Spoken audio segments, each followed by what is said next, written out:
Una adolescente de apenas 17 años creyó haber dejado atrás una relación que se había convertido en una pesadilla, pero el hombre que decía amarla nunca aceptó el rechazo. La vigiló, la hostigó, la amenazó y convirtió su obsesión en una persecución que terminó de la peor manera.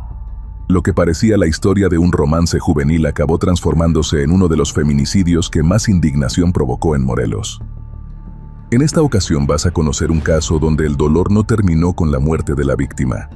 También descubrirás cómo una madre dedicó casi una década de su vida a buscar justicia, enfrentándose a la indiferencia de las autoridades y pagando un precio que muy pocos podrían imaginar. Quédate hasta el final para conocer todos los detalles de esta historia. El caso de Ana Karen Huicochea.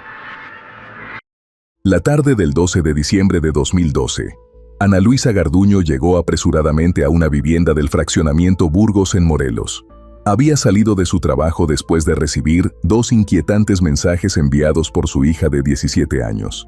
Al encontrar la puerta abierta, un presentimiento la invadió. Recorrió la casa llamándola una y otra vez, hasta que al entrar al comedor, la vio tendida junto a un sillón, inmóvil y rodeada por un charco de sangre. Durante unos instantes creyó que aún podía ayudarla, pero al descubrir un casquillo de bala y las heridas en su cuerpo, comprendió que Ana Karen había perdido la vida. Minutos después, policías y peritos acordonaron la vivienda mientras el cuerpo era trasladado al servicio forense. Los exámenes confirmarían que la adolescente había recibido 3 disparos. Para su familia no había dudas sobre quién podía ser el responsable. Desde hacía meses, un hombre se negaba a aceptar que la relación había terminado y había convertido el rechazo en una peligrosa obsesión. Pero para entender cómo aquella joven terminó convirtiéndose en víctima de un feminicidio, es necesario regresar al inicio de su historia. Ana Karen Huicochea Garduño nació el 18 de abril de 1995 en el estado mexicano de Morelos. Creció junto a sus padres, Martín Cecilio Huicochea y Ana Luisa Garduño, en un hogar donde años más tarde también llegaría su hermano menor, Martín Cecilio. Quienes la conocieron la recuerdan como una joven cariñosa, amable y siempre dispuesta a ayudar a los demás. Desde muy pequeña hablaba de su futuro con entusiasmo y decía que al terminar el bachillerato quería estudiar ciencias de la comunicación o derecho porque no soportaba las injusticias y soñaba con hacer algo para combatirlas.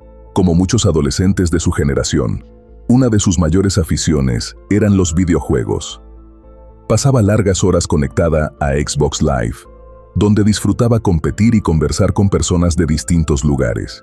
Lo que nunca imaginó era que, detrás de una de aquellas partidas en línea, conocería a alguien que poco a poco entraría en su vida hasta convertirse en una presencia constante.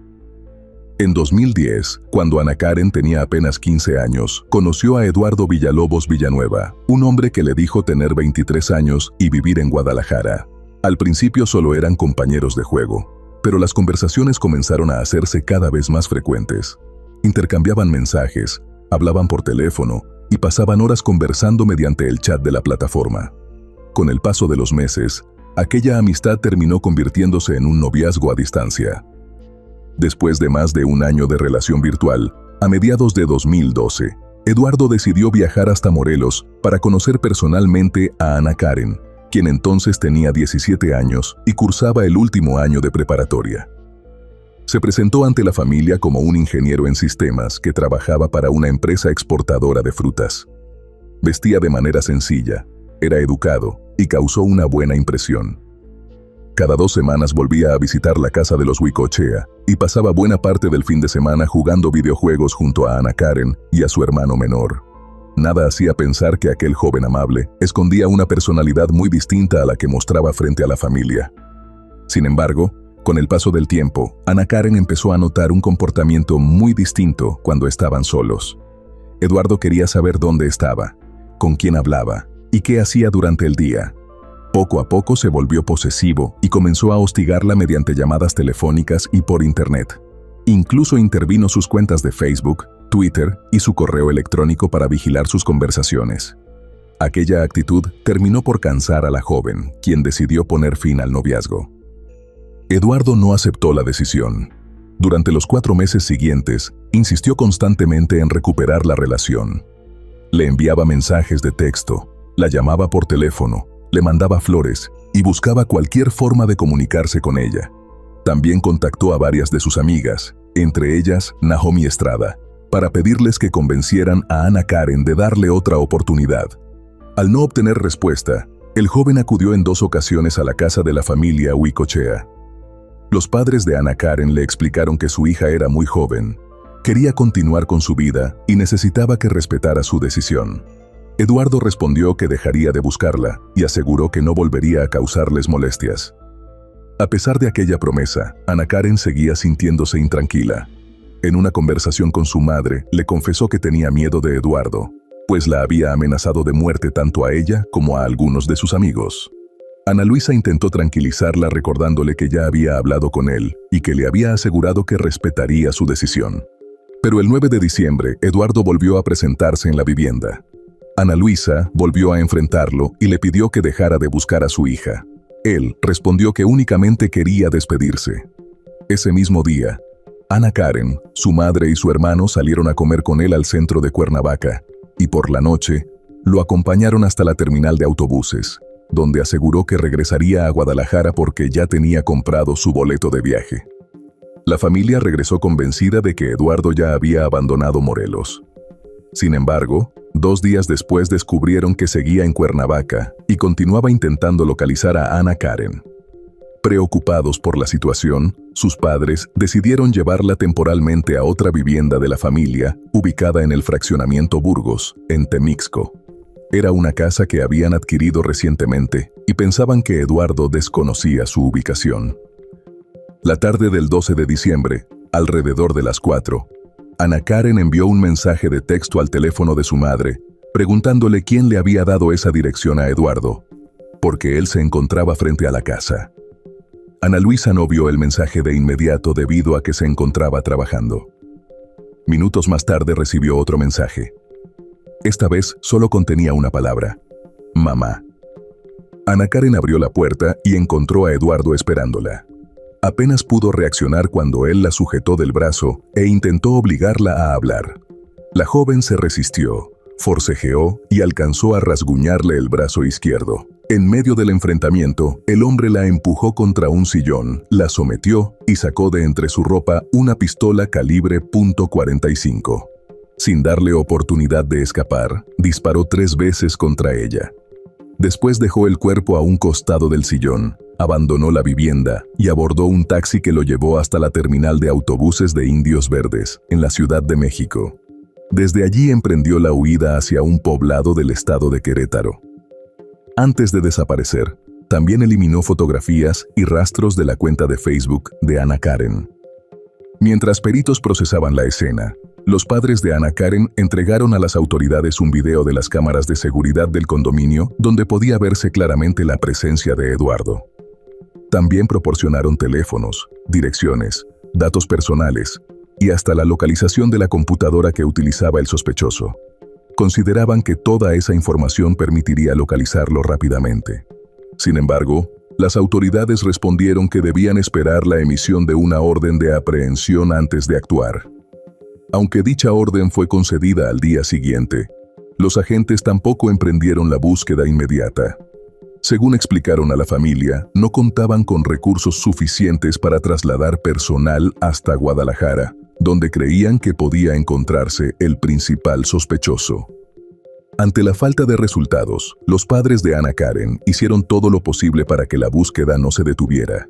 Incluso ofrecieron cubrir los gastos del viaje de los investigadores para que se trasladaran a Guadalajara y capturaran al sospechoso. Más adelante, el fiscal les explicó que era necesario obtener el registro de las últimas llamadas telefónicas realizadas y recibidas, pero que el trámite oficial tardaría alrededor de un mes. Les insinuó que, si apoyaban económicamente esa gestión, podrían obtener la información en pocos días. Aunque la familia entregó el dinero solicitado, la investigación prácticamente no avanzó. Las autoridades únicamente acudieron a los domicilios relacionados con Eduardo y, al no encontrarlo, las diligencias quedaron estancadas. Cansados de la inacción, los familiares presentaron una queja ante la Comisión Estatal de Derechos Humanos para que se revisara la actuación de la Procuraduría y se determinara si se habían vulnerado los derechos de las víctimas. El 4 de enero de 2013, los padres de Ana Karen ofrecieron una conferencia de prensa junto a la presidenta de la Comisión Estatal de Derechos Humanos de Morelos. Allí denunciaron públicamente las demoras en la investigación y solicitaron que las autoridades supervisaran el trabajo realizado por la Procuraduría. También difundieron la fotografía y los datos de Eduardo, con la esperanza de que la ciudadanía pudiera aportar información sobre su paradero. Al comprobar que los meses seguían pasando sin resultados, Ana Luisa y su abogado viajaron a Guadalajara para investigar por cuenta propia. Durante esa búsqueda, descubrieron que Eduardo había mentido sobre varios aspectos de su vida. Nunca trabajó en la empresa exportadora de frutas que había mencionado a la familia, y tampoco tenía la edad que decía. Mientras ellos reunían nueva información, lograron establecer que, tras el crimen, permaneció oculto durante algunos días en Guadalajara y posteriormente se trasladó al Estado de México. Con los nuevos datos en su poder, Ana Luisa solicitó a la Procuraduría que realizara una reconstrucción de los hechos y nuevas pruebas periciales. Al no obtener respuesta, la familia contrató especialistas independientes y el 17 de enero llevó a cabo una videoreconstrucción dentro de la vivienda donde Ana Karen había sido atacada, poco antes de entregar el inmueble. Durante ese trabajo, analizaron el recorrido realizado por Eduardo, la forma en que logró ingresar al fraccionamiento y las posibles razones por las que los guardias de seguridad no impidieron su acceso. Según las conclusiones obtenidas, el agresor habría localizado a Ana Karen utilizando el sistema de geolocalización de su teléfono celular. Además, vecinos del lugar declararon haber escuchado los gritos de auxilio de la joven, seguidos por 3 detonaciones. Las grabaciones de las cámaras de seguridad y el resto de las evidencias continuaban apuntando en la misma dirección. A pesar de las pruebas reunidas por la familia, el caso seguía sin avances significativos. El 28 de enero de 2013, se realizó una marcha encabezada por familiares, amigos y ciudadanos que exigían la captura de Eduardo y justicia para Ana Karen. Con el paso de los meses, las manifestaciones continuaron, mientras distintos colectivos comenzaron a respaldar públicamente la causa. El 29 de mayo de ese mismo año, la Comisión Estatal de Derechos Humanos emitió una recomendación a favor de los padres de la joven para que las autoridades reforzaran la búsqueda del presunto responsable. Meses después, el organismo señaló diversas omisiones cometidas durante la investigación y cuestionó el actuar de la Procuraduría. En respuesta, las autoridades aseguraron que mantenían comunicación con fiscalías de otros estados y que las investigaciones continuaban, aunque reconocieron que aún no habían logrado localizar al prófugo. Los años pasaron, pero Ana Luisa nunca abandonó la búsqueda de justicia para su hija. La experiencia vivida la llevó a involucrarse cada vez más en la defensa de otras víctimas. En 2015, cuando en Morelos se decretó la alerta de violencia de género debido al incremento de feminicidios, se convirtió en una de las voces más activas en la exigencia de cambios dentro del sistema de justicia. Fundó los colectivos Ana Karen Vive y Justicia por Morelos AC, desde donde acompañó a numerosas familias. También participó en las investigaciones relacionadas con las fosas irregulares de Tetelcingo y Jojutla, colaboró en procesos de identificación de cuerpos y, motivada por todo lo que había enfrentado desde la muerte de su hija, estudió Derecho hasta obtener el título de abogada para brindar asesoría legal a otras personas que atravesaban situaciones similares. En 2020, la familia sufrió otro duro golpe con el fallecimiento de Martín Huicochea, padre de Ana Karen, quien murió por complicaciones derivadas del COVID-19. Poco después, Ana Luisa denunció nuevas irregularidades relacionadas con la reparación integral que las autoridades debían otorgar a las víctimas y continuó señalando públicamente que, después de casi una década, el responsable del feminicidio de su hija seguía sin ser detenido. Sin embargo, la noche del 27 de enero de 2022 ocurrió otra tragedia. Mientras se encontraba en el bar Apolo 11 de su propiedad, ubicado en el centro de Temixco, hombres armados ingresaron al establecimiento y le dispararon en repetidas ocasiones. Paramédicos y policías acudieron al lugar, pero solo pudieron confirmar su fallecimiento. La mujer que durante casi 10 años dedicó su vida a buscar justicia para Ana Karen también había sido privada de la existencia. Tras el crimen de Ana Luisa, Decenas de organizaciones defensoras de derechos humanos, colectivos de búsqueda y organismos nacionales e internacionales exigieron una investigación exhaustiva y protección para su familia. Durante el funeral, su hijo Martín pidió públicamente que el dolor de su familia fuera tratado con respeto y que el caso no se convirtiera en un espectáculo mediático. Días después, la Fiscalía de Morelos informó que trabajaba sobre varias líneas de investigación, entre ellas una posible venganza relacionada con la lucha de Ana Luisa por el feminicidio de su hija, además de otras hipótesis. Aunque las autoridades afirmaron que tenían personas identificadas, no dieron a conocer más detalles. Hasta la fecha no existe información oficial que confirme la captura de Eduardo Villalobos Villanueva por el feminicidio de Ana Karen, ni tampoco se ha esclarecido de manera definitiva el ataque de Ana Luisa Garduño. Ambos casos continúan sin una resolución judicial conocida, convirtiéndose en un símbolo de la impunidad que durante años han denunciado familiares de víctimas y organizaciones civiles en México. Cuando una institución falla en proteger a una víctima que había denunciado amenazas, la injusticia no termina con el crimen. También se refleja en las oportunidades perdidas para impedirlo, en las investigaciones que avanzan con lentitud y en las familias que, además de enfrentar un dolor irreparable, deben convertirse en investigadoras, voceras y defensoras de sus propios derechos. Ninguna madre debería verse obligada a recorrer ese camino para exigir la justicia que el Estado está llamado a garantizar.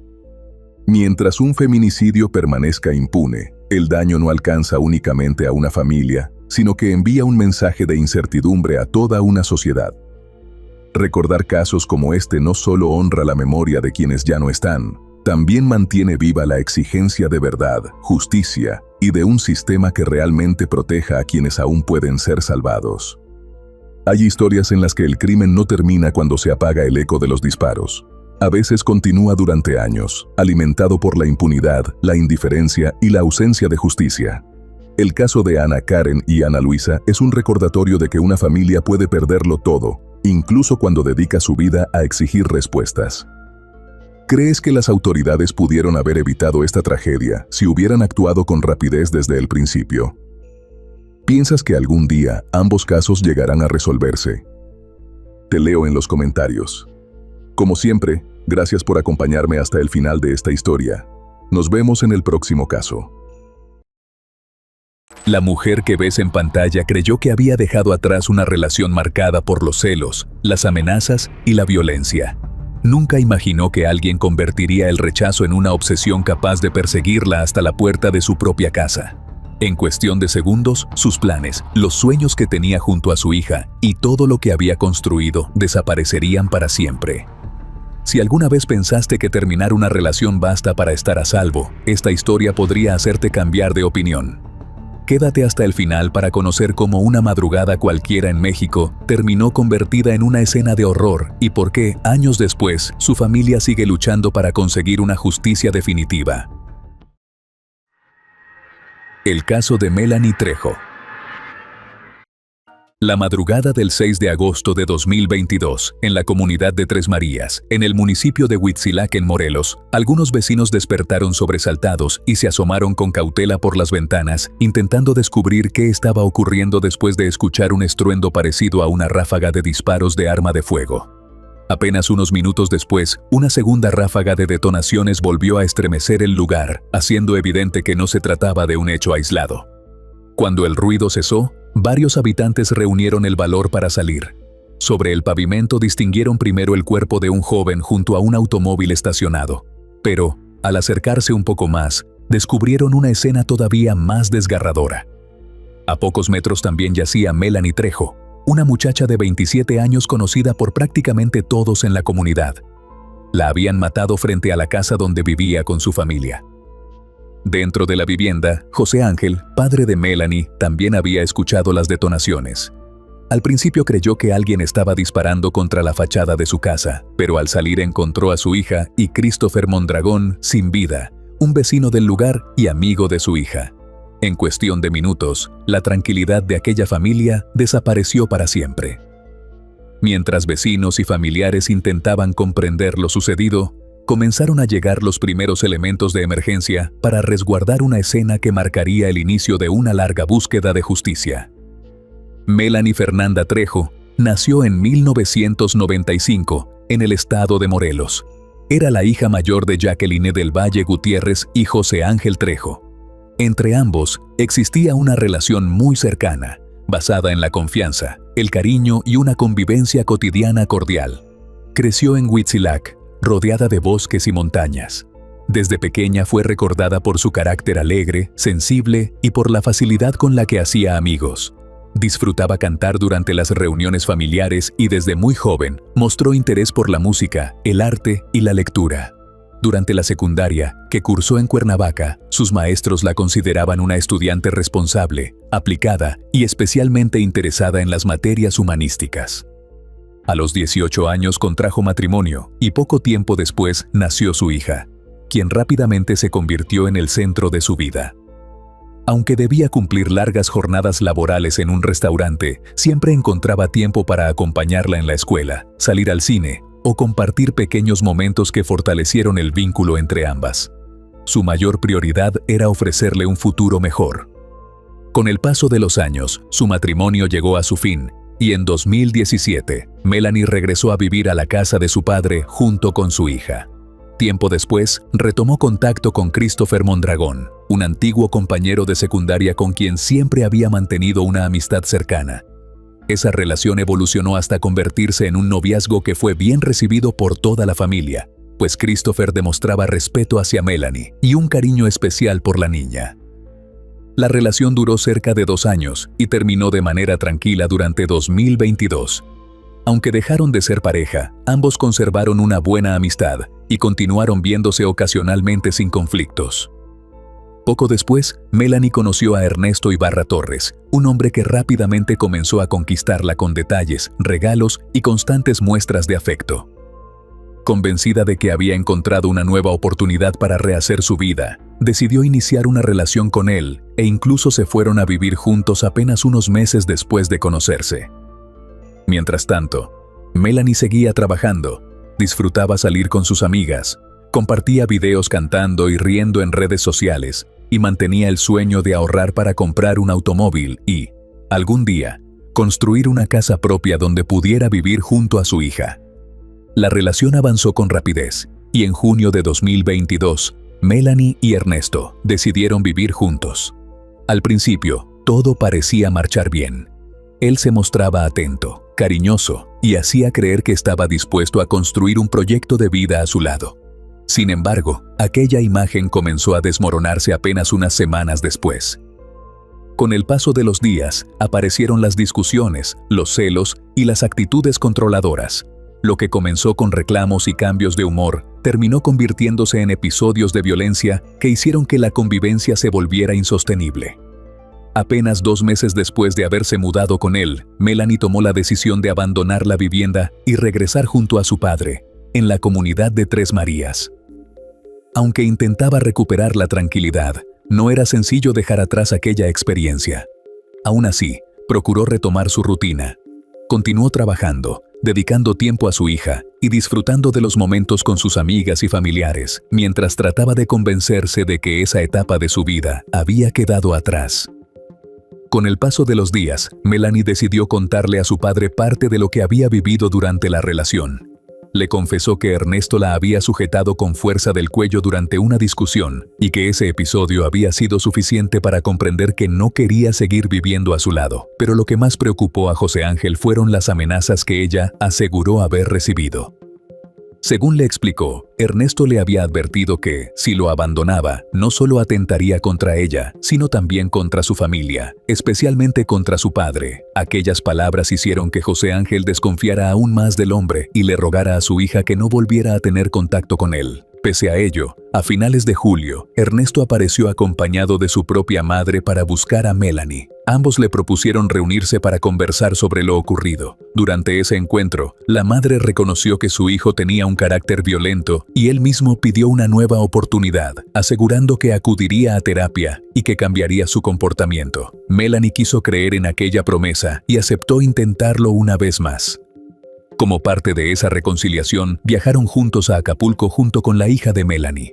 Sin embargo, la situación empeoró. En medio de una discusión, Ernesto volvió a agredirla físicamente y llegó a apuntarle con un arma de fuego mientras la amenazaba de muerte.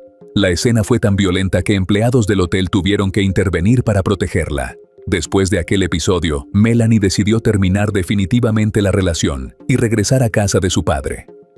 El viernes 5 de agosto de 2022 parecía ser una noche como cualquier otra. Melanie invitó a 2 de sus mejores amigas a reunirse en su casa para compartir unas cervezas, conversar y comenzar el fin de semana.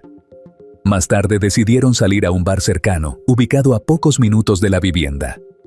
Durante la noche, Melanie se mostró relajada y de muy buen ánimo. Cantó, bailó y grabó varios videos que publicó en sus redes sociales. Cerca de la medianoche también llegó Christopher, su expareja, con quien mantenía una amistad desde que habían terminado su relación. El grupo permaneció en el establecimiento hasta aproximadamente las 3:30 de la madrugada. Cuando decidieron retirarse, Christopher se ofreció a llevar a Melanie hasta su casa. Ella aceptó, y una vez que llegaron, ambos permanecieron sentados en la acera conversando tranquilamente, como habían hecho en otras ocasiones. La calle permanecía en silencio, y nada hacía pensar que, pocos minutos después, aquella conversación sería interrumpida por la violencia. Con aquella madrugada terminó la historia de Melanie Trejo. Lo que hasta entonces había sido la vida de una joven madre que intentaba reconstruirse después de una relación marcada por la violencia, quedó reducido a una escena de horror frente a su propia casa. A partir de ese momento, el trabajo pasó a manos de las autoridades, que comenzaron a reunir las primeras evidencias para descubrir quién había atacado a Melanie y a Christopher, y qué había ocurrido durante los últimos minutos de sus vidas. Tras asegurar el área, peritos de la fiscalía iniciaron el procesamiento de la escena. Sobre el pavimento localizaron varios casquillos percutidos calibre 9 milímetros, evidencia de que se había utilizado una pistola semiautomática. La distribución de los indicios sugería que los disparos fueron realizados a corta distancia y en rápida sucesión, más compatibles con una ejecución directa que con un enfrentamiento.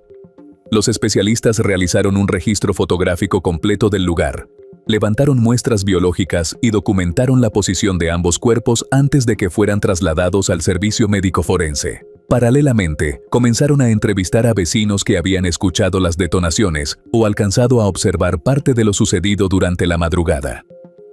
Entre los primeros testimonios destacó el de José Ángel. El padre de Melanie declaró durante varias horas ante la fiscalía y afirmó haber visto, instantes después de los disparos, a Ernesto Ibarra abandonar el lugar a bordo de una camioneta roja que conocía perfectamente, pues era el vehículo que solía utilizar. Aquella declaración convirtió al exnovio de Melanie en el principal sospechoso desde el inicio de la investigación. Las declaraciones de varios vecinos reforzaron esa línea de investigación. Algunos aseguraron haber visto que Christopher cayó abatido junto a su automóvil, mientras que el cuerpo de Melanie habría sido arrojado frente a su vivienda desde la camioneta en la que escaparon los agresores. Aquella versión explicaba por qué ambos cuerpos se encontraban separados cuando las autoridades llegaron al lugar. Pero hubo otro detalle que llamó especialmente la atención. Poco después del crimen, José Ángel observó cómo Ernesto regresaba acompañado de otro hombre. Ambos llevaban un recipiente con combustible y permanecieron algunos instantes cerca de la escena. El padre de Melanie creyó que habían vuelto para buscarlo a él, por lo que se ocultó dentro de la casa armado únicamente con un cuchillo. Los hombres terminaron huyendo antes de concretar cualquier otra acción.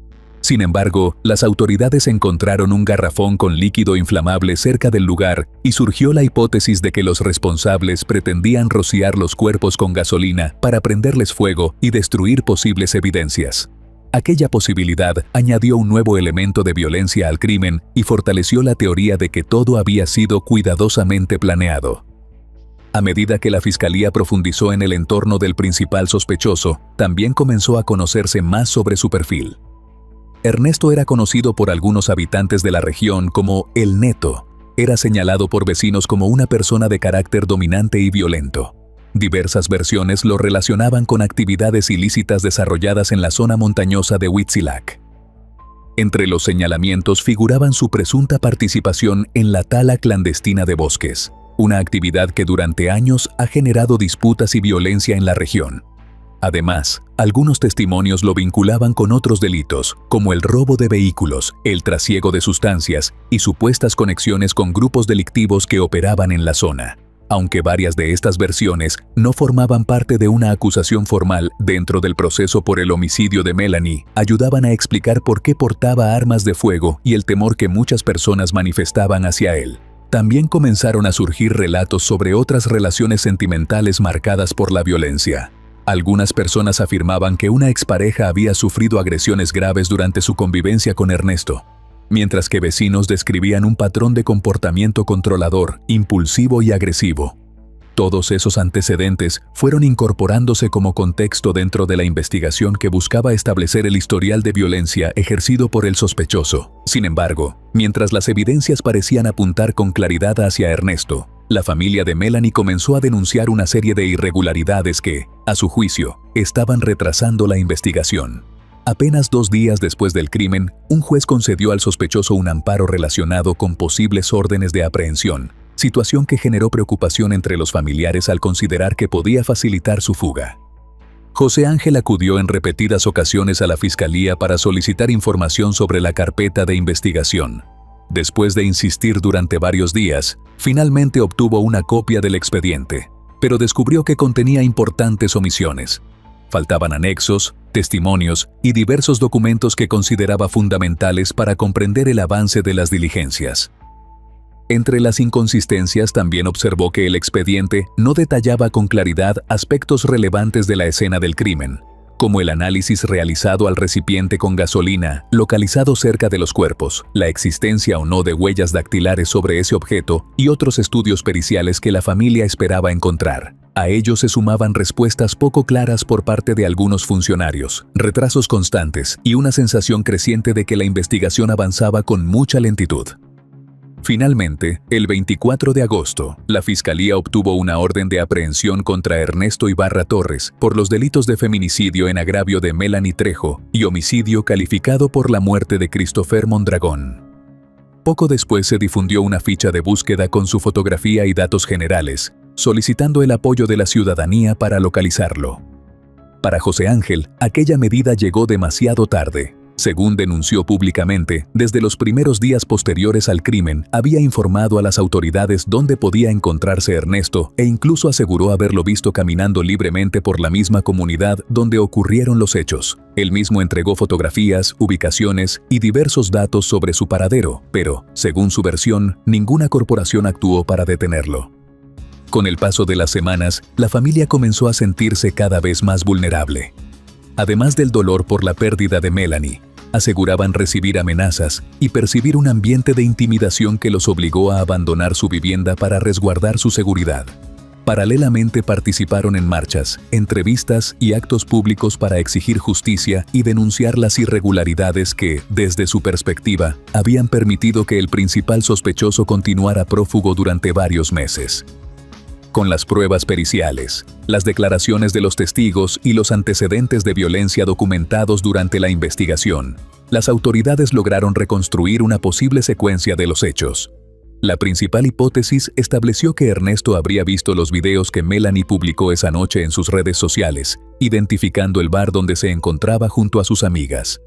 Después de seguir sus movimientos durante la madrugada, esperó a que regresara a la comunidad de Tres Marías. Cuando Melanie llegó a su domicilio acompañada por Christopher y ambos permanecían conversando frente a la vivienda, el agresor los sorprendió y abrió fuego contra ellos a corta distancia. Christopher murió junto a su automóvil, mientras que Melanie también recibió impactos que acabaron con su vida. La reconstrucción también contempló que, minutos después del ataque, Ernesto regresó al lugar, acompañado de otro hombre con la aparente intención de incendiar los cuerpos, utilizando gasolina para eliminar evidencias. Sin embargo, al advertir movimiento dentro de la vivienda o percatarse de que algunos vecinos comenzaban a salir, ambos abandonaron la escena sin completar ese propósito. Con esa secuencia, la Fiscalía sostuvo la acusación que posteriormente llevó el caso ante los tribunales. Mientras Ernesto permanecía prófugo, la familia de Melanie convirtió su exigencia de justicia en una causa pública. José Ángel concedió numerosas entrevistas en las que denunció las fallas de la investigación y relató cómo la muerte de su hija también transformó por completo la vida de su nieta, quien tuvo que enfrentar la ausencia de su madre siendo apenas una niña. El 8 de marzo de 2023, con motivo del Día Internacional de la Mujer, familiares, amigos y colectivos feministas inauguraron un mural en Cuernavaca para honrar la memoria de Melanie. La obra mostraba su rostro acompañado por la frase «Memoria y verdad para todas, justicia para Melanie», convirtiéndose en un símbolo de la lucha contra la impunidad y en un recordatorio permanente de que el presunto responsable continuaba libre. Durante ese acto, José Ángel recordó que el caso de su hija no era un hecho aislado, sino parte de un problema mucho más amplio relacionado con la violencia contra las mujeres en Morelos. Para él, mantener vivo el nombre de Melanie era una forma de impedir que el paso del tiempo terminara sepultando la búsqueda de justicia. Después de permanecer casi 11 meses prófugo, el 30 de junio de 2023, Ernesto Ibarra fue finalmente detenido por las autoridades en calles de la alcaldía Tlalpan, en la Ciudad de México. Al momento de su captura llevaba consigo un arma de fuego y varias dosis de cocaína, por lo que también fue puesto a disposición de las autoridades por esos delitos. Tras confirmarse su identidad, fue ejecutada la orden de aprehensión que existía en su contra por el feminicidio de Melanie Fernanda Trejo y el homicidio de Christopher Mondragón. Para la familia, la noticia representó un alivio después de meses de incertidumbre, aunque también dejaron claro que la captura era apenas el comienzo del proceso judicial. Con el presunto responsable finalmente bajo custodia, la atención se trasladó a los tribunales, donde la familia esperaba que las pruebas reunidas durante la investigación fueran suficientes para obtener una sentencia y cerrar un capítulo marcado por el dolor, la impunidad y la constante exigencia de justicia. Hasta la fecha de esta investigación, el proceso judicial continúa sin una sentencia firme. La familia de Melanie ha denunciado públicamente diversas dilaciones, irregularidades procesales y deficiencias en la integración de la carpeta de investigación, circunstancias que, según afirman, han prolongado innecesariamente el caso y mantienen abierta la incertidumbre sobre el desenlace judicial. Ante ese panorama, incluso llegaron a valorar la posibilidad de aceptar un procedimiento abreviado, no por considerar que fuera la mejor opción, sino por el temor de que el paso del tiempo o las fallas procesales pudieran terminar favoreciendo al acusado. Sin embargo, hasta el momento, las autoridades de Morelos no han informado oficialmente sobre una resolución definitiva ni sobre una condena firme. Mientras tanto, José Ángel, su familia y diversos colectivos continúan recordando el nombre de Melanie en marchas, homenajes y actos públicos. Su historia permanece como una de las muchas que reflejan la lucha de las familias mexicanas por obtener justicia frente a los feminicidios y por evitar que la impunidad termine convirtiéndose en una segunda tragedia. La historia de Melanie Fernanda Trejo vuelve a poner sobre la mesa una realidad que se repite una y otra vez. Muchas víctimas de violencia de pareja alcanzan a denunciar amenazas, agresiones e incluso intentan alejarse de sus agresores, pero aún así terminan perdiendo la vida. Cuando los antecedentes de violencia no reciben una respuesta oportuna, el riesgo aumenta y las familias terminan enfrentando no solo el dolor de la pérdida, sino también largos procesos para exigir que las instituciones actúen con la rapidez que estos casos requieren. Después del crimen de Melanie, la vida de su padre, de su hija y de toda su familia cambió para siempre. Más allá del proceso judicial, quedó el vacío de una joven madre que tenía planes, sueños y una vida por delante. Su historia recuerda que detrás de cada expediente existe una familia que seguirá esperando respuestas mientras la justicia no cierre definitivamente un capítulo que nunca debió escribirse. Ahora quiero conocer tu opinión sobre este caso. ¿Crees que las amenazas previas y los antecedentes de violencia debieron ser suficientes para evitar esta tragedia? ¿Qué opinas de las denuncias de la familia sobre las presuntas irregularidades y la demora en el proceso judicial? Te leo en los comentarios. La joven que estás viendo en pantalla tenía apenas 17 años cuando una reunión con personas en las que confiaba terminó convirtiéndose en una de las historias más perturbadoras de los últimos años en México. Todo comenzó como un encuentro entre amigos y terminó dando origen a una investigación que revelaría no solo un presunto feminicidio, sino también una forma de violencia capaz de seguir causando daño incluso después de la muerte, con una grabación y comercialización de las agresiones a través de grupos de Telegram. Quédate hasta el final para conocer cómo se reconstruyó este caso y por qué la familia de esta joven continúa luchando para que todos los responsables enfrenten la justicia. El caso de Zoe Avelar. La Fiscalía General de Justicia de la Ciudad de México recibió de manera anónima un material enviado desde la plataforma Telegram. Al revisarlo, los investigadores descubrieron que no se trataba de un simple video compartido en grupos privados, sino del registro de un crimen.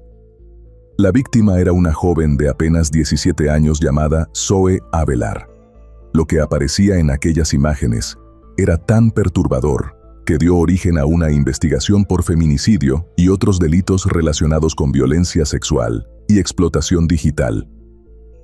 Conforme las primeras diligencias avanzaban, las autoridades comprendieron que el caso iba mucho más allá de un crimen y se hacían la pregunta: ¿quién era Zoe y qué ocurrió realmente para que su historia terminara convertida en una carpeta de investigación que conmocionó a todo México? Antes de convertirse en el nombre de un expediente judicial, Zoe Avelar Salgado era una joven que nació en el año 2007 y vivía en la alcaldía Venustiano Carranza, en la Ciudad de México. Quienes la conocían, la describían como una muchacha alegre, sociable, cariñosa y siempre dispuesta a ayudar a los demás. Tenía la capacidad de hacer amistades con facilidad y transmitía confianza a quienes la rodeaban. Su mayor pasión era la barbería. No la veía como un pasatiempo, sino como el oficio al que quería dedicar su vida. Gracias a su talento y entusiasmo, muchas personas comenzaron a conocerla como Lady Barber, un apodo que reflejaba el orgullo que sentía por el camino que había elegido. A su corta edad, ya trabajaba para construir un futuro propio y soñaba con seguir creciendo profesionalmente, haciendo aquello que más le gustaba. Zoe era hija de Sofía Salgado, fotógrafa de profesión. Madre e hija mantenían una relación muy cercana, basada en la confianza y el cariño. Sofía recordaría después que su hija era una joven noble, abierta con las personas y convencida de que la amistad debía construirse desde el respeto y la lealtad. A principios de 2024, la vida de Zoe transcurría con normalidad entre su trabajo, su familia y sus amistades. Dentro de ese círculo se encontraban Omar y Gael, dos jóvenes a quienes conocía desde tiempo atrás y con quienes mantenía una relación de confianza. No eran desconocidos ni personas que acabaran de aparecer en su vida. Por el contrario, formaban parte de ese entorno en el que nunca creyó que pudiera existir algún peligro. El 19 de enero, Zoe acudió a una vivienda ubicada en la colonia 20 de noviembre, en la alcaldía Venustiano Carranza, por invitación de los muchachos. Lo hizo convencida de que pasaría un momento con personas conocidas, sin sospechar que aquella decisión marcaría las últimas horas de su vida. Para ella era una reunión más, un lugar donde no tenía razones para sentirse en riesgo, mientras su familia esperaba que regresara como cualquier otro día. Nadie imaginaba que precisamente de esa manera terminaría convirtiéndose en una víctima más de feminicidio.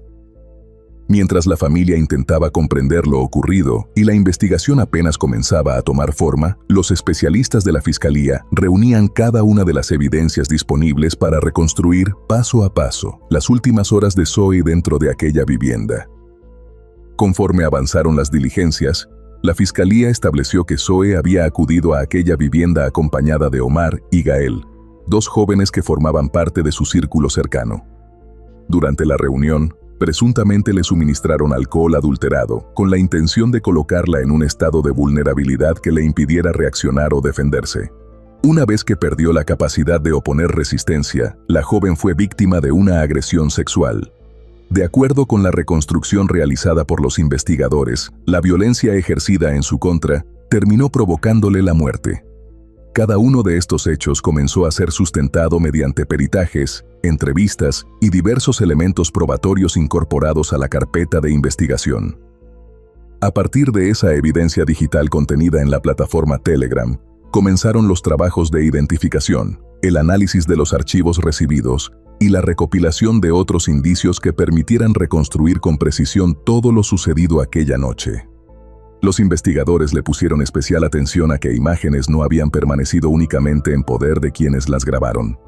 El contenido había sido compartido y comercializado dentro de grupos de mensajería, ampliando considerablemente la dimensión del caso.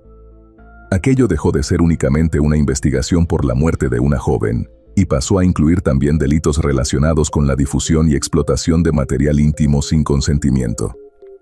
A partir de ese momento, Omar y Gael pasaron a ser considerados los principales sospechosos del caso, mientras la Fiscalía continuaba fortaleciendo la carpeta de investigación para sustentar cada una de las acusaciones. Conforme la investigación avanzó, el Ministerio Público determinó que lo ocurrido aquella noche no podía reducirse únicamente al delito de feminicidio. Las pruebas reunidas permitieron integrar una acusación mucho más amplia, al considerar que cada acción cometida contra Zoe representaba una conducta delictiva distinta. La carpeta quedó integrada con cargos por feminicidio, agresión sexual equiparada, trata de personas, delitos relacionados con la difusión y explotación de material íntimo, además del abuso de confianza.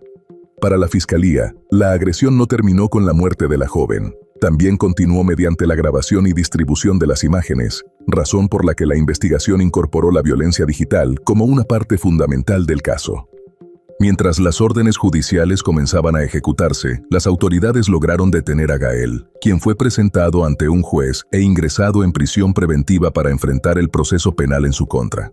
Su captura representó uno de los primeros avances importantes dentro de la investigación. La situación fue distinta con Omar. Antes de que pudiera ser detenido, logró escapar y permaneció prófugo de la justicia. Esa circunstancia provocó que el proceso judicial iniciara únicamente contra uno de los dos señalados, mientras las autoridades mantenían activa la búsqueda del segundo sospechoso, y la familia de Zoe continuaba exigiendo que ambos respondieran ante la justicia. Con todos los elementos reunidos hasta ese momento, la Fiscalía pudo reconstruir lo ocurrido la noche del 19 de enero de 2024. De acuerdo con la investigación, Zoe acudió voluntariamente a la vivienda confiando en dos personas que conocía. Una vez dentro, fue privada de la posibilidad de defenderse mediante el consumo de alcohol adulterado. Posteriormente fue víctima de una agresión sexual y finalmente perdió la vida. La reconstrucción también permitió establecer que las agresiones fueron registradas en video y que ese material comenzó a circular posteriormente en grupos de Telegram. Las pruebas digitales, los peritajes y los demás indicios incorporados al expediente fueron encajando entre sí hasta formar una secuencia de hechos que sustentó la acusación presentada por el Ministerio Público. El 18 de febrero de 2025 comenzó formalmente la etapa de juicio en el Reclusorio Oriente de la Ciudad de México. En esa primera audiencia compareció Gael, quien enfrentó el proceso privado de su libertad, mientras el lugar correspondiente al segundo acusado permanecía vacío debido a que Omar continuaba prófugo. Hasta el recinto judicial acudió Sofía, madre de Zoe, acompañada por familiares, amistades y colectivos que seguían de cerca el caso.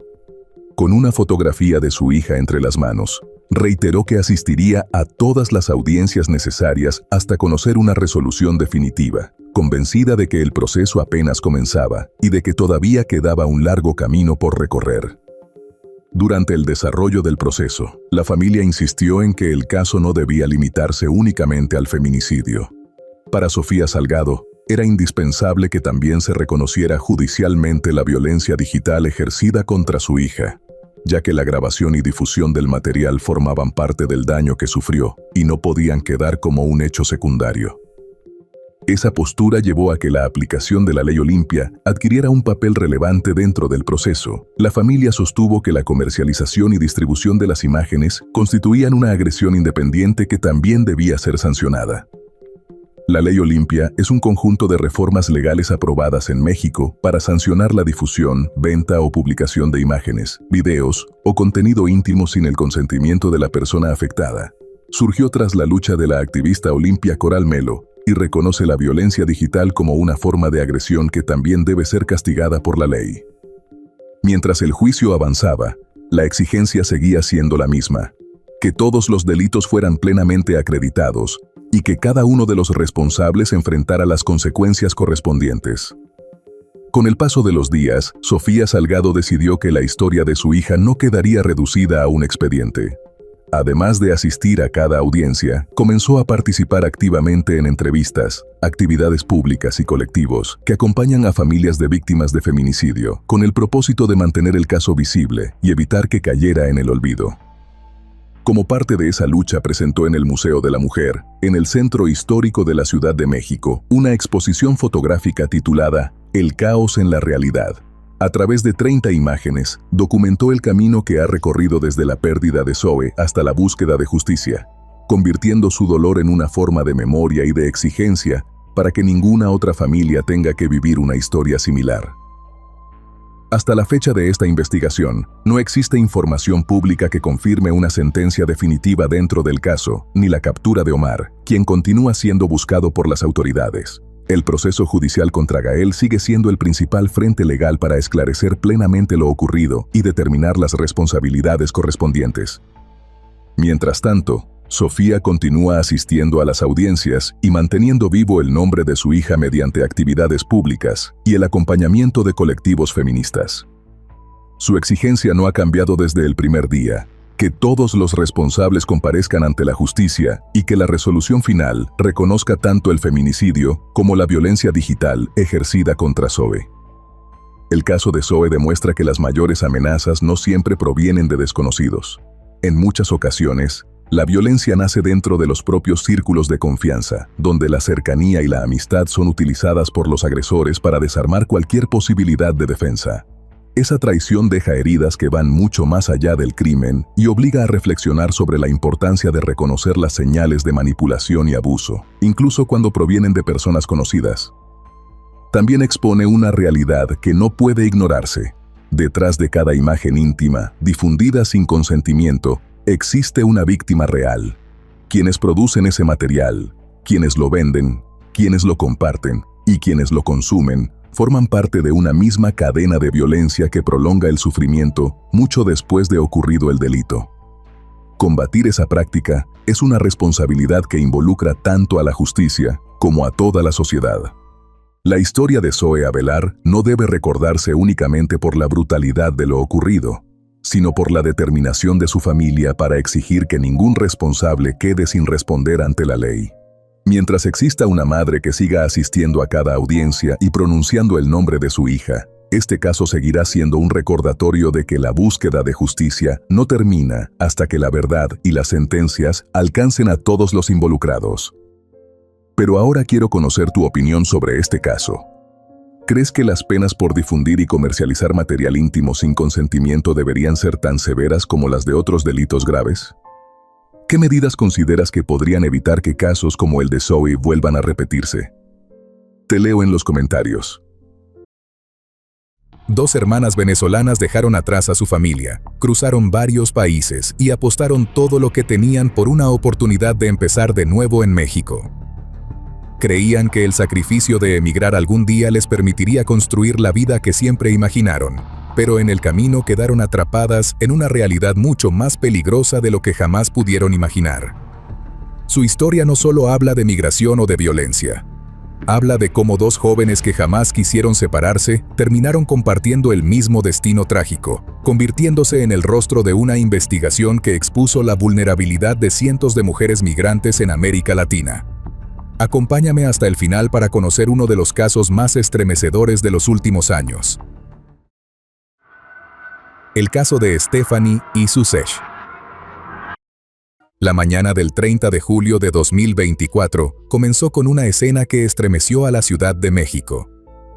En un camino de terracería de San Miguel Topilejo, una zona boscosa ubicada en la alcaldía Tlalpan, un vecino encontró 2 cuerpos completamente calcinados entre la maleza. El fuego había consumido gran parte de la evidencia y, a simple vista, resultaba imposible reconocer quiénes eran aquellas 2 jóvenes abandonadas en ese lugar. Los primeros peritos confirmaron que las víctimas habían recibido disparos en la cabeza antes de que sus cuerpos fueran incendiados. Todo indicaba que el crimen no había ocurrido ahí, sino que las habían matado en otro sitio y trasladadas hasta ese paraje con la intención de hacer desaparecer cualquier rastro de su identidad. Sin embargo, algo sobrevivió a las llamas. Fueron varios tatuajes los que permitieron a las autoridades comenzar a identificarlas.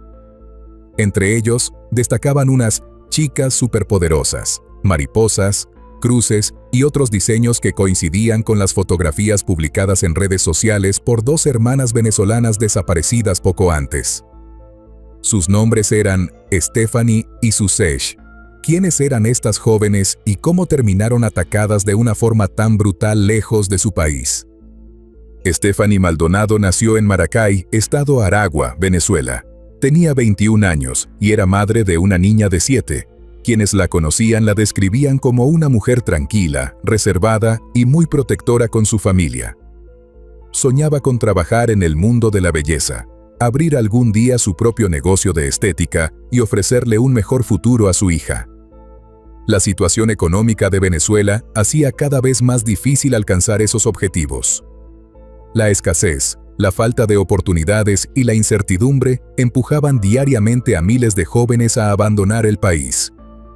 Stephanie decidió hacerlo convencida de que, si encontraba un empleo estable en el extranjero, podría ayudar económicamente a su familia y construir una vida distinta.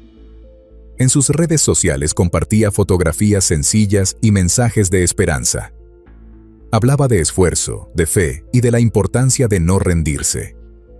A pesar de las dificultades, mantenía la ilusión de que algún día todo aquel sacrificio tendría recompensa. Susesh Maldonado tenía 20 años y era la menor de las 2 hermanas. Su personalidad contrastaba con la de Stephanie. Era más extrovertida, le gustaba tomarse fotografías, usar colores llamativos y compartir mensajes optimistas con sus amigos. Entre sus sueños estaba estudiar, aprender idiomas y ayudar económicamente a su madre. La relación entre ambas iba mucho más allá del parentesco. Eran confidentes, compañeras de viaje y apoyo permanente una para la otra. Incluso llevaban tatuajes similares que representaban momentos importantes de su vida y simbolizaban el cariño que las unía. En una ocasión, Susesh escribió públicamente un mensaje dedicado a Stephanie, agradeciéndole por acompañarla en los momentos más difíciles y por convertirse en la hermana que siempre podía abrazar. Cuando comprendieron que las oportunidades en Venezuela eran cada vez menores, tomaron una decisión que cambiaría sus vidas. Juntas emprendieron un largo viaje con la esperanza de encontrar el futuro que en su país parecía imposible alcanzar. La decisión de emigrar no fue impulsiva. Como millones de venezolanos, Stephanie y Susesh entendieron que permanecer en su país significaba seguir enfrentando una crisis que parecía no tener fin. Dejaron atrás a su madre, a la hija de Stephanie y al resto de su familia, con la promesa de que algún día volverían en mejores condiciones. Su recorrido fue largo y estuvo lleno de incertidumbre. Durante casi 5 años atravesaron distintos países de Sudamérica. Pasaron por Colombia, continuaron hacia Ecuador y Perú, permanecieron algún tiempo en otras ciudades buscando trabajo y fueron adaptándose a cada nuevo destino. En ese camino conocieron las dificultades propias de la migración. Empleos temporales, discriminación, falta de documentos y la constante necesidad de empezar desde cero. A pesar de todo, nunca abandonaron sus sueños. Compartían fotografías de sus viajes, de los lugares que conocían y de los pequeños logros que conseguían. Su objetivo seguía siendo el mismo: encontrar un lugar donde pudieran trabajar con estabilidad y ayudar económicamente a quienes habían quedado en Venezuela. A principios de 2024, ambas llegaron a la Ciudad de México, convencidas de que aquel sería el destino definitivo. Según personas cercanas, habían recibido la promesa de conseguir trabajo e incluso de abrirse paso en el mundo del modelaje, una posibilidad que les permitiría ganar más dinero y establecerse de manera permanente. Los primeros meses parecían acercarlas a ese objetivo. Sin embargo, poco a poco comenzaron a cambiar algunos aspectos de su comportamiento. Amigas que las frecuentaban contaron que, en ocasiones, desaparecían durante 1 o 2 días y regresaban visiblemente nerviosas. Cuando alguien les preguntaba qué había ocurrido, respondían con evasivas o simplemente cambiaban de tema. Con el paso de las semanas también empezaron a expresar temor. Una de sus conocidas contaría que Susesh le confesó que sentía que alguien las vigilaba constantemente. Otra aseguró haber notado golpes y marcas en sus brazos, aunque ninguna de las dos quiso explicar cómo se los habían hecho. Mientras Stephanie y Susesh intentaban construir una nueva vida en México, el miedo comenzó a ocupar el lugar de la esperanza con la que habían iniciado aquel viaje años atrás. Lo que ocurría en su día a día apenas era conocido por un pequeño grupo de personas y nadie imaginaba la magnitud de lo que estaba sucediendo. Todo cambió la mañana en que sus cuerpos fueron encontrados calcinados en un paraje de San Miguel Topilejo. A partir de ese momento, la historia dejó de centrarse en sus sueños para convertirse en una investigación criminal que buscaba responder una sola pregunta: ¿quiénes fueron los responsables de matar a las dos hermanas? Después del hallazgo, la zona fue acordonada por elementos de la Fiscalía General de Justicia de la Ciudad de México, y peritos en criminalística comenzaron a procesar la escena. Debido al estado en que se encontraban los cuerpos, la identificación resultaba especialmente complicada. El fuego había destruido gran parte de la ropa y de los rasgos físicos de las víctimas. Entre las pertenencias que sobrevivieron al incendio, apareció una ficha bancaria que ayudó a reforzar la identificación preliminar. Los cuerpos fueron trasladados al Instituto de Ciencias Forenses, donde las autopsias confirmaron que ambas jóvenes habían muerto por disparos en la cabeza antes de ser incendiadas. Esa conclusión llevó a los investigadores a descartar que el crimen hubiera ocurrido en el lugar del hallazgo, y concentró la atención en encontrar el sitio donde las mataron. Mientras los peritos trabajaban sobre la evidencia física, los investigadores comenzaron a revisar cámaras de vigilancia ubicadas en las carreteras y caminos cercanos a San Miguel Topilejo. El objetivo era reconstruir quién había llegado hasta ese paraje durante las horas previas al descubrimiento de los cuerpos. Las grabaciones permitieron ubicar un vehículo que ingresó a la zona durante la madrugada, y también mostraron a un hombre caminando cerca del lugar en un horario que llamó la atención de los investigadores. Su identidad pasó a formar parte de las primeras líneas de investigación, mientras continuaban recabándose más elementos.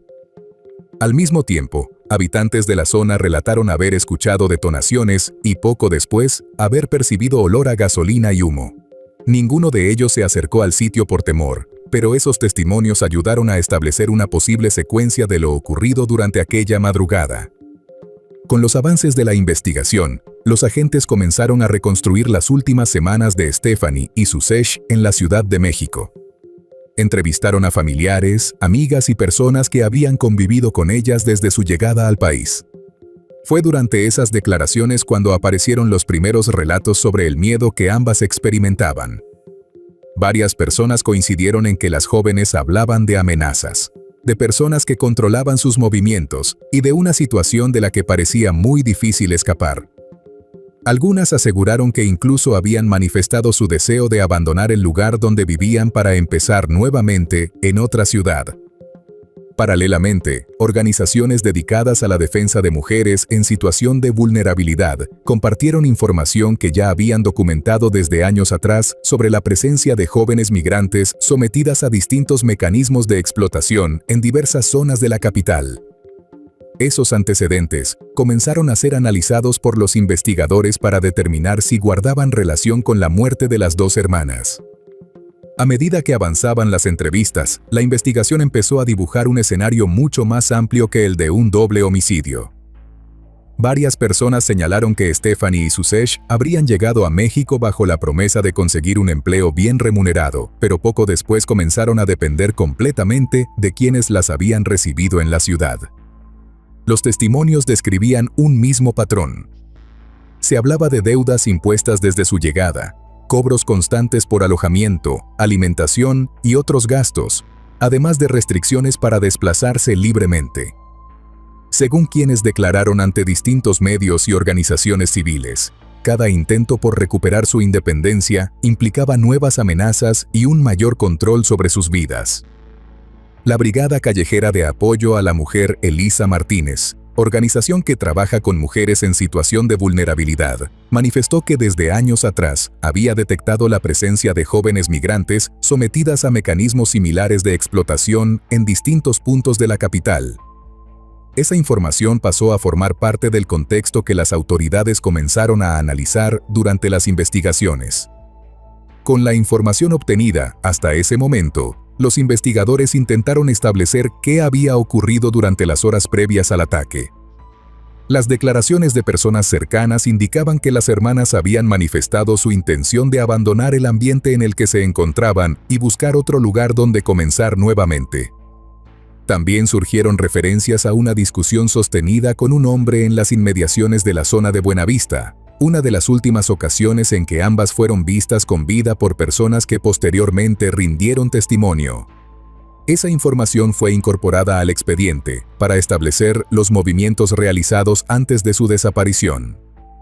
La evidencia forense permitió concluir que Stephanie y Suzesh fueron privadas de la vida mediante disparos en la cabeza. Después, sus cuerpos fueron trasladados hasta el camino de terracería en San Miguel Topilejo, donde los responsables utilizaron combustible para intentar destruir cualquier elemento que permitiera identificarlas. Sin embargo, las llamas no lograron borrar por completo los tatuajes que terminarían convirtiéndose en una de las principales piezas para devolverles su nombre. Mientras las autoridades continuaban reuniendo pruebas, comenzaron a aparecer distintas líneas de investigación relacionadas con personas que habrían tenido contacto con las hermanas durante su estancia en México.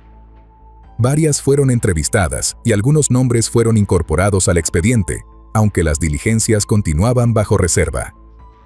Diversos medios nacionales e internacionales también publicaron información sobre una posible relación del caso con organizaciones criminales dedicadas a la trata de personas que operan en varios países de América Latina.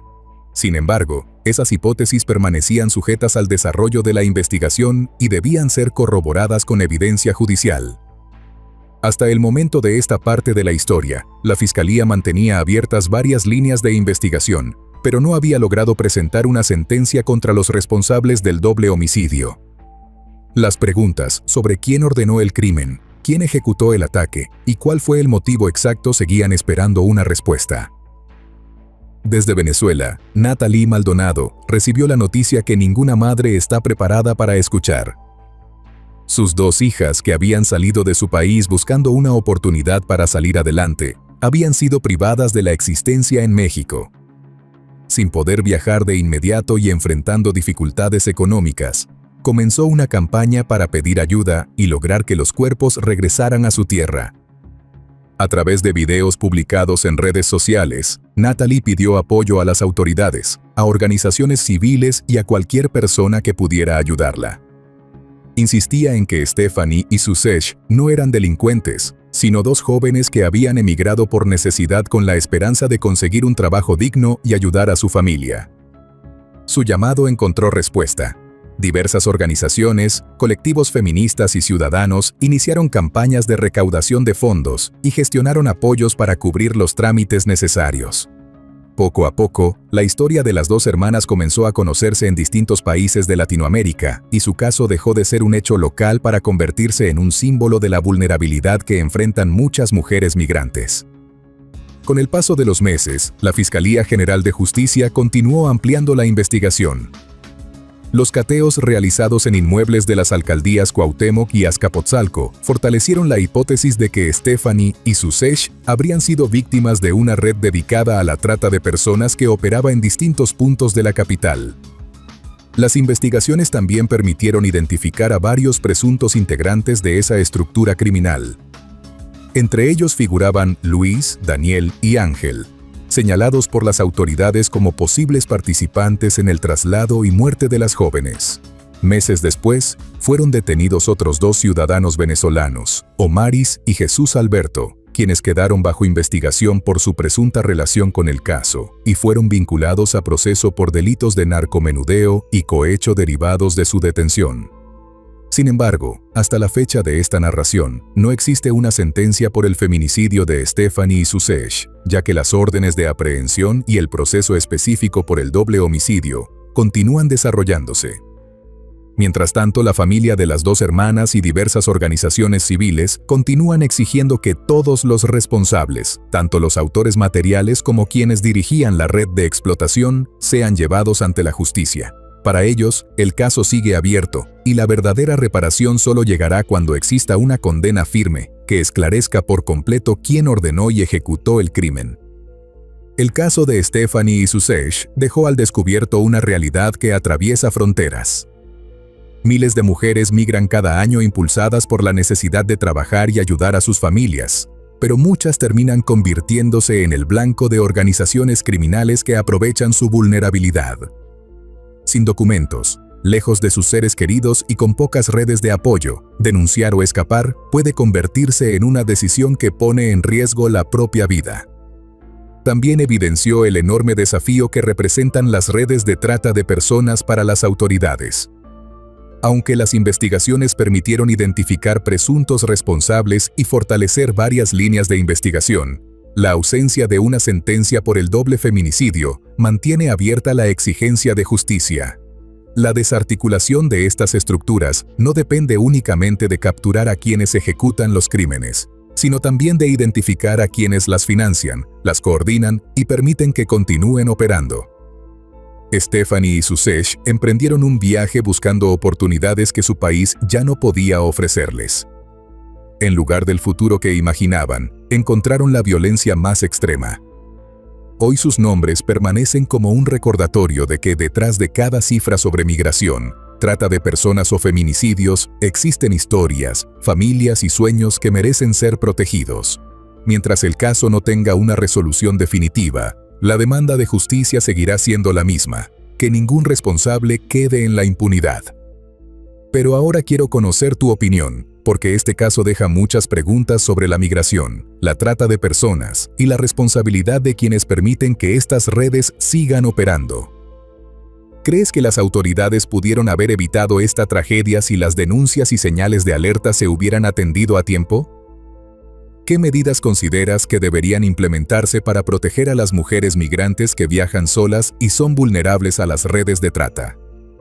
Te leo en los comentarios. Si este caso te pareció importante, no olvides compartirlo para que la historia de Stephanie y Susesh no sea olvidada. Nos vemos en el próximo caso. Adiós.